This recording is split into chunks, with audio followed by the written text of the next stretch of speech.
7 سال جن میں بہت زیادہ فصلیں ہوں گی اس میں زیادہ سے زیادہ اناج اگائیں۔ فراوانی اور خوشحالی کے سالوں میں بادشاہ کو چاہیے کہ غلے کے گودام اچھی طرح بھر لیں اور قحط سالی کے زمانے کے لیے اناج جمع کر کے رکھیں۔ اس طرح امید ہے کہ لوگ بھوک مری سے بچ جائیں گے۔ ساقی لوٹ کر بادشاہ کے پاس گیا اور ہر بات اسے بتا دی جو یوسف علیہ السلام نے اس سے کہی تھی۔ بادشاہ نے پوری توجہ سے بات سنی۔ بادشاہ نے اپنے درباریوں کو کہا کہ یوسف کو بلاؤ۔ بادشاہ یوسف علیہ السلام سے ملنا چاہتا تھا۔ یوسف علیہ السلام نے صرف خواب کی تعبیر بیان نہیں کی تھی بلکہ یہ بھی بتا دیا تھا کہ قحط کے مسئلے سے کس طرح نمٹا جائے گا۔ لیکن جب بادشاہ کا قاصد حضرت یوسف علیہ السلام کے پاس گیا تو حضرت یوسف علیہ السلام نے جیل سے نکلنے سے منع کر دیا۔ بادشاہ کے قاصد نے حضرت یوسف علیہ السلام سے پوچھا کہ آپ جیل سے کیوں نہیں نکلنا چاہ رہے ہیں؟ تو حضرت یوسف علیہ السلام نے کہا کہ بادشاہ کے پاس جاؤ اور بادشاہ سے کہو کہ پہلے وہ یہ معلوم کرے کہ میں جیل میں کیوں ہوں۔ حضرت یوسف علیہ السلام ایک معصوم انسان تھے اور جیل کے سارے لوگ، سارے قیدی حضرت یوسف علیہ السلام کو معصوم انسان سمجھتے تھے اور ان کی بہت عزت کرتے تھے۔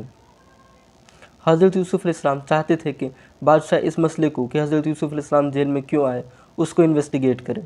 قاصد نے بادشاہ کے پاس پہنچ کر ساری بات تفصیل سے بتا دی۔ بادشاہ نے تحقیقات شروع کرائی۔ حضرت یوسف علیہ السلام نے بادشاہ کو بتایا کہ کس طریقے سے عورتوں نے انہیں مجبور کیا اور کون کون سی عورتیں تھیں، اور یہ بھی بتایا کہ عزیز مصر کی بیوی بھی اس میں شامل تھی، اور بادشاہ کو چاہیے کہ ان عورتوں سے سچائی معلوم کرے۔ حضرت یوسف علیہ السلام تقریباً 15 سال تک جیل میں بند تھے۔ ان 15 سال میں جن عورتوں کی وجہ سے حضرت یوسف علیہ السلام کو جیل میں جانا پڑا تھا انہیں بھی بعد میں برا لگنے لگا تھا کہ ہماری وجہ سے ایک معصوم انسان جیل میں بند ہے۔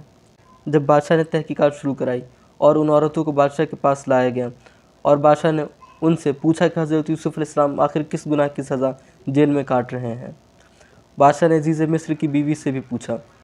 ان عورتوں نے بتایا کہ حضرت یوسف علیہ السلام ایک نہایت ہی شریف اور معصوم انسان ہیں۔ انہوں نے ہمارے ساتھ کچھ بھی غلط نہیں کیا تھا بلکہ غلط ہم نے ان کے ساتھ کرنے کی کوشش کی تھی، اور جب انہوں نے منع کیا تو ہم نے انہیں جیل میں ڈلوا دیا، جس کے لیے ہم لوگ شرمندہ ہیں۔ عزیز مصر کی بیوی نے بھی سارا قصہ بیان کر دیا۔ جب حضرت یوسف علیہ السلام کی بے گناہی واضح ہوگی تب حضرت یوسف علیہ السلام جیل سے بری ہو جاتے ہیں۔ بادشاہ انہیں قید سے آزاد کروا دیتا ہے۔ اس کے بعد حضرت یوسف علیہ السلام بادشاہ سے کہتے ہیں کہ وہ انہیں مصر کا فائننس منسٹر، وزیر خزانہ بنا دے، کیونکہ مصر میں جو حالات آنے والے تھے وہ حضرت یوسف علیہ السلام ایک خزانچی بن کر، ایک فائننس منسٹر بن کر ہی ٹھیک کر سکتے تھے۔ اگر مصر کا خزانہ ان کے پاس آ جاتا تب وہ سمجھ جاتے کہ مصر میں کہاں پر کتنے خزانے کی ضرورت ہے اور کس طریقے سے خزانے کا استعمال کیا جائے۔ دوسری وجہ یہ بھی ہو سکتی ہے کہ یوسف علیہ السلام عزیز مصر کے گھر میں کام کرتے تھے اور عزیز مصر بادشاہ کا فائننس منسٹر تھا، جس کی وجہ سے حضرت یوسف علیہ السلام کو فائننس کی یعنی خزانے کا کس طریقے سے استعمال کیا جائے اس کی نالج اچھی خاصی تھی۔ آج بھی دنیا کے بہت سارے ملکوں میں پریزیڈنٹ یا پرائم منسٹر کے بعد سب سے زیادہ کوئی اسٹرانگ ہوتا ہے تو فائننس منسٹر ہوتا ہے۔ تو حضرت یوسف علیہ السلام کے زمانے میں بھی ویسا ہی تھا۔ اس وقت مصر کے بادشاہوں کو فرعون کہا جاتا تھا۔ فرعونوں کے بعد اگر کوئی مصر میں سب سے زیادہ طاقتور انسان ہوتا تھا تو وزیر خزانہ ہی ہوتا تھا، اور حضرت یوسف علیہ السلام نے اس عہدے کی ڈیمانڈ کی تھی۔ اس سے پتہ چلتا ہے کہ اگر آپ کے اندر کوئی قابلیت ہے اور اس کی بنیاد پر آپ عہدہ مانگ رہے ہیں تو یہ بھی ایک نیکی کا کام ہے۔ حضرت یوسف علیہ السلام ایک بہت لائق انسان تھے اور دوسری طرف ایماندار بھی۔ انہوں نے اناج کے ذخیرے محفوظ کرنے کا کام اپنے ہاتھ میں لے لیا تھا، اور اس وقت سب سے مشکل کام یہی تھا۔ انہوں نے اناج کے بہت بڑے بڑے گودام بنوانے شروع کیے اور وہ سارا اناج جو لوگوں کی ضرورت سے زائد تھا اس میں محفوظ کر لیا۔ انہیں معلوم تھا کہ 7 سال خشک سالی اور سختی کے آنے والے ہیں۔ سال ہا سال گزر گئے، فراوانی اور خوشحالی کے 7 سال بھی گزر گئے، اور قحط اور سختی کے حالات ملک پر مسلط ہونے لگے۔ اب مصر پوری طریقے سے قحط سالی کی گرفت میں تھا، اور مصر کے آس پاس کے ملک بھی اس قحط سالی کے شکار تھے۔ لیکن حضرت یوسف علیہ السلام کے پاس اس قحط کا علاج پہلے سے ہی موجود تھا۔ وہ بہت پہلے سے اس کے لیے پوری تیاری کر رہے تھے۔ انہوں نے اپنے اناج کے گوداموں کے منہ کھول دیے۔ قحط کی سختی بڑھتی رہی اور بھوکے مرنے والے لوگ غذا کی تلاش میں ان کے پاس آتے رہے۔ انہوں نے نہ صرف اپنے ملک کے لوگوں کو غذا فراہم کیا بلکہ پڑوسی ملکوں کی طرف بھی مدد کا ہاتھ بڑھایا۔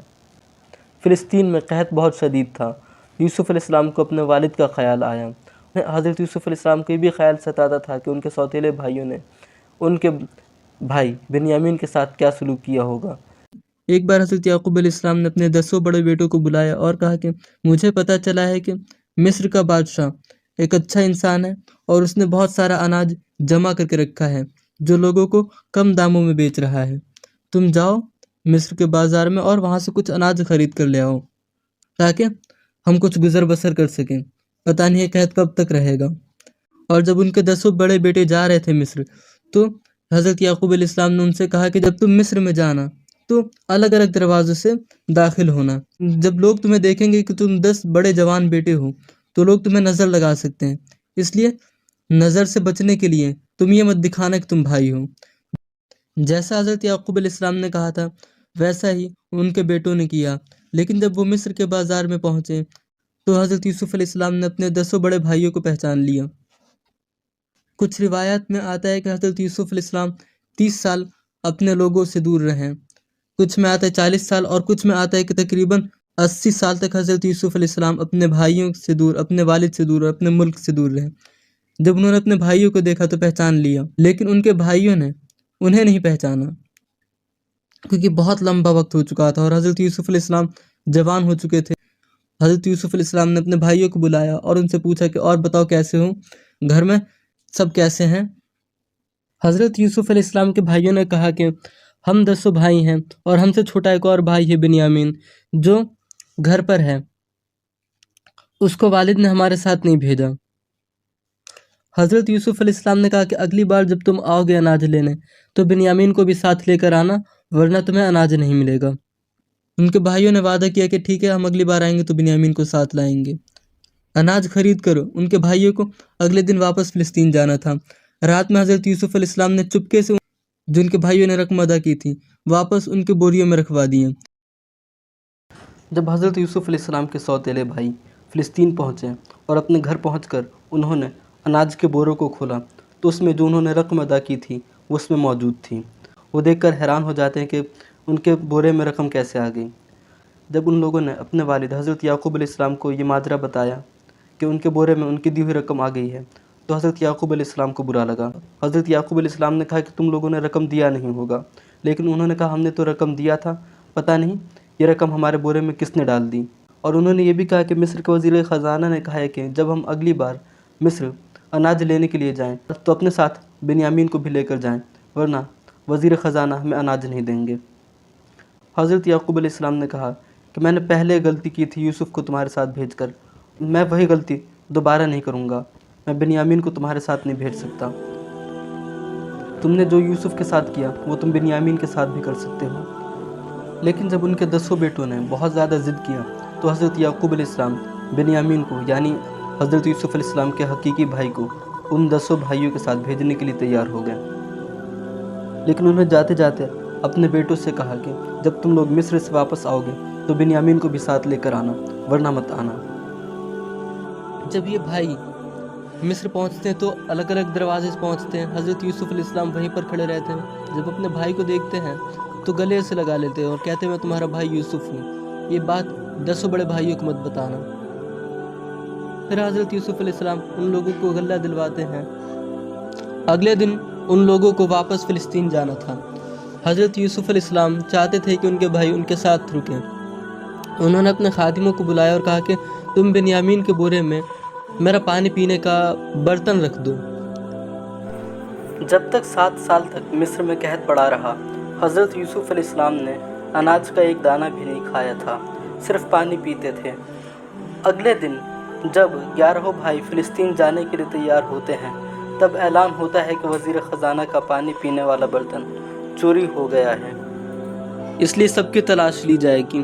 وہ 11 بھائی جب یہ بات سنتے ہیں تو استغفار پڑھتے اور کہتے کہ خدا کی قسم ہم میں سے کوئی چور نہیں ہے۔ جب ان بھائیوں کی تلاش لی جاتی ہے تو 10 بھائیوں کے بورے میں کچھ نہیں نکلتا، لیکن جب بنیامین کے بورے کی تلاشی کی جاتی ہے تو اس میں سے حضرت یوسف علیہ السلام کے پانی پینے کا برتن نکلتا ہے۔ حضرت یوسف علیہ السلام بنیامین کو روک لیتے ہیں۔ اب وہ 10 بھائی اڑ جاتے ہیں کہ ہم بنیامین کو واپس لے کر ہی جائیں گے، آپ بنیامین کو ہمارے ساتھ کر دیجئے اور ہم میں سے کسی ایک کو رکھ لیجئے۔ کیونکہ جب ہم گھر پہ جائیں گے تو والد ہم سے بہت زیادہ پہلے سے ہی خفا ہیں اور زیادہ خفا ہو جائیں گے. ہمارے والد بہت زیادہ بوڑھے ہو چکے ہیں. حضرت یوسف علیہ السلام نے کہا نہیں، کچھ بھی ہو جائے میں بنیامین کو تمہارے ساتھ بھیجوں گا ہی نہیں، بنیامین میرے ساتھ رکے گا. جب 10 بھائیوں نے بہت زیادہ ضد کیا تو حضرت یوسف علیہ السلام نے ان سے کہا کہ کیا تمہارا ایک اور بھائی تھا؟ ان 10 بھائیوں نے کہا ہاں، ہمارا ایک اور چھوٹا بھائی تھا جو بچپن میں کہیں غائب ہو گیا اور اب تک نہیں ملا. تو حضرت یوسف علیہ السلام نے کہا کہ اس کا کیا نام تھا؟ انہوں نے بتایا اس کا نام یوسف تھا. حضرت یوسف علیہ السلام نے کہا کہ تمہارا جو چھوٹا بھائی یوسف تھا، تمہیں یاد ہے تم نے اس کو کنویں میں پھینک دیا تھا. ان بھائیوں کو سارا منظر یاد آ جاتا ہے اور دیکھتے ہیں کہ جو انسان ان کے سامنے کھڑا ہے وہ یوسف ہی ہے. وہ حضرت یوسف علیہ السلام کو پہچان جاتے ہیں. وہ 10 بھائی بہت زیادہ شرمندہ ہوتے ہیں اور خوفزدہ ہو جاتے ہیں کہ اب حضرت یوسف علیہ السلام بدلہ لیں گے. حضرت یوسف علیہ السلام نے اپنے بھائیوں سے کہا کہ چلو چھوڑو، جو ہوا وہ ہو گیا، بھول جاتے ہیں ہمارے بیچ میں شیطان آ گیا تھا جس نے ہم لوگوں کو بہکایا، میں تم سب کو معاف کرتا ہوں. اس کے بعد حضرت یوسف علیہ السلام نے اپنے بھائیوں سے کہا کہ واپس جاؤ فلسطین اور ہمارے پورے خاندان کو مصر لے کر آ جاؤ. حضرت یوسف علیہ السلام کے بھائیوں نے کہا کہ بنیامین کو ساتھ لیے ہم لوگ جائیں گے نہیں. حضرت یوسف علیہ السلام نے کہا بنیامین کو میں تمہارے ساتھ نہیں بھیجوں گا، اور انہوں نے اپنا کرتا دیا اپنے بھائیوں کو اور کہا کہ اس کو لے کر جاؤ والد کے پاس، ان کو دکھا دینا کہ یہ یوسف کا کرتا ہے اور یوسف انہیں بلا رہے ہیں. لیکن یہ بھائی واپس جا نہیں رہے تھے. اتنے میں ان کا ایک بھائی جس کا نام یہودا تھا وہ رک جاتا ہے حضرت یوسف علیہ السلام کے پاس. وہ کہتا ہے کہ جب تک بنیامین کو بھیجو گے نہیں میں بھی واپس نہیں جاؤں گا. اور 9 بھائی واپس فلسطین جانے کا سفر شروع کرتے ہیں. ادھر وہ 9 بھائی مصر سے فلسطین کی طرف آ رہے تھے. ادھر حضرت یعقوب علیہ السلام کو احساس ہوتا ہے کہ حضرت یوسف علیہ السلام ان کے پاس آ رہے ہیں. ان کے آس پاس جو بھی لوگ تھے، ان کے پڑوس میں جو رہتے تھے، ان سب کو بلاتے ہیں اور کہتے ہیں کہ دیکھو لوگو، آج میرا بیٹا میرا یوسف میرے پاس آ رہا ہے. وہ سارے لوگوں کو بلا کر یہ بات کہہ رہے تھے. لوگ ان کے پاس جمع ہو گئے تھے. انہوں نے کہا یعقوب، یوسف کے گئے ہوئے تو ایک لمبا وقت ہو گیا، پتہ نہیں وہ زندہ بھی ہے یا نہیں، تم کیسے کہہ سکتے ہو کہ وہ آ رہا ہے؟ لوگوں نے کہا کہ لگتا ہے یعقوب کا اب دماغ بھی جانے لگا ہے. جب وہ 9 بھائی اپنے گھر پہنچے تب انہوں نے حضرت یعقوب علیہ السلام کو پورا ماجرا بتایا، اور پھر جو کرتا حضرت یوسف علیہ السلام کو اپنے ساتھ لائے تھے وہ ان کی آنکھوں کے سامنے کر دیا. جب کرتا حضرت یعقوب علیہ السلام کی آنکھوں کے سامنے آیا تو ان کی آنکھوں کی بینائی واپس آ گئی. انہوں نے کہا کہ مجھے پہلے سے احساس ہو گیا تھا کہ میرا بیٹا آ رہا ہے. ان 9 بھائیوں نے کہا کہ آپ کو اور والدہ کو اور پورے خاندان کے لوگوں کو یوسف نے مصر میں بلایا ہے. اس طریقے سے حضرت یعقوب علیہ السلام، ان کی بیوی لیاہ بیگم اور ان کے 11 بیٹے اور ان کے بیٹوں کے بیٹے، یہ تقریباً 80 لوگ تھے. جیسا کہ بائبل کی پہلی بک جینیسس میں لکھا ہے کہ حضرت یعقوب علیہ السلام کے بچے، ان کے بچوں کے بچے بھی ان کے ساتھ فلسطین سے مصر چلے، اور یہ لوگ تقریباً 80 تھے. جب یہ لوگ مصر میں پہنچے تو انہوں نے حضرت یوسف علیہ السلام کو دیکھا. حضرت یوسف علیہ السلام وزیر خزانہ بن گئے تھے.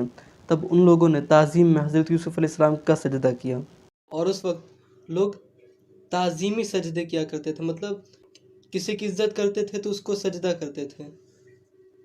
اس لیے حضرت یعقوب علیہ السلام نے، ان کی بیوی لیاہ بیگم نے اور ان کے 11 بھائیوں نے حضرت یوسف علیہ السلام کا سجدہ کیا. تعظیمی سجدہ اس وقت جائز تھا، اس کے بعد بند ہو گیا.